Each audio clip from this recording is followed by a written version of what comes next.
ஸ்ரீ நவநீத கிருஷ்ண சுவாமி திருக்கோவில் அஷ்டபந்தன மகா கும்பாபிஷேகம் நடைபெற்றது.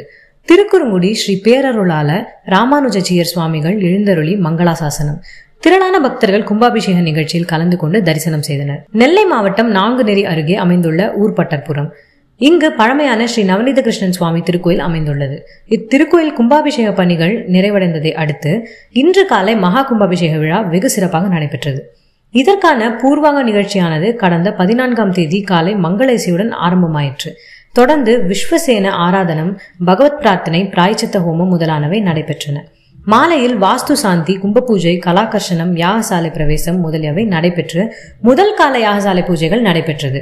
கடந்த 2 தினங்கள் காலை மாலை யாகசாலை பூஜைகள் நடைபெற்றன. நேற்று இரவில் சாந்தி ஹோமங்கள், அஷ்டபந்தன மருந்து சாற்றுதல், பிம்பசுத்தி நடைபெற்றன. கும்பாபிஷேக தினமான இன்று அதிகாலை 4ஆம் கால யாகசாலை பூஜைகள் ஆரம்பிக்கப்பட்டு ரக்ஷாபந்தன, மகாபூர்ணகுதி, யாத்ராதானம், அக்னி சமாரோபணம் நடைபெற்றன. தொடர்ந்து கலசங்கள் மங்கள இசையுடன் ஊர்வலமாக எடுத்து வரப்பட்டு ஸ்ரீ நவநீத கிருஷ்ண சுவாமி விமானம் மற்றும் மூலஸ்தான மூர்த்திகளுக்கு மகா சம்ரோஷனம் நடைபெற்றது. அதனைத் தொடர்ந்து சிறப்பு அலங்காரத்தில் காட்சி தந்த ஸ்ரீ கிருஷ்ணருக்கு சிறப்பு அலங்காரங்கள் செய்யப்பட்டன. திருக்குறுங்குடி ஸ்ரீ பேரருளால ராமானுஜச்சியர் சுவாமிகள் எழுந்தருள அருளி செயல் சாற்றுமறை நடைபெற்றது. மகா ஆரத்தி காண்பிக்கப்பட்டது.